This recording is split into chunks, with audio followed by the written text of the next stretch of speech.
Kung napanood nyo sa mga unang mga vlog natin, kung napanood nyo sa dati nating mga videos, etong brand na to, eto Bebs, eto yung pinaka-packaging content niya, ganito yung pinaka-appearance.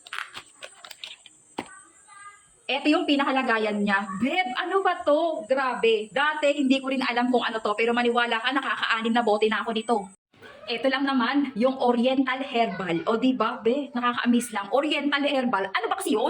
Ginseng Deep Moisturizer. O diba? Tapos, hydrating essence pa. Tapos, eto.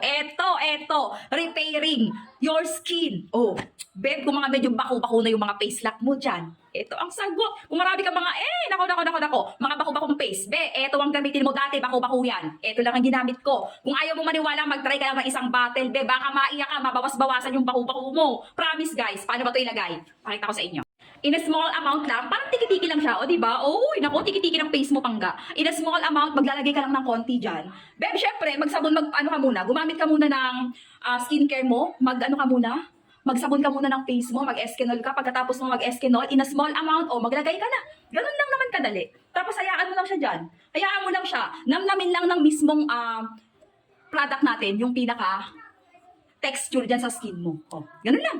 O, tapos na. O, para matanggal yung mga baku-baku mo dyan. Ganun lang yung mga technique, mga galawan. O, naka-discount sale nga ito. Maglalagay ako ng link sa baba. Kunin mo na.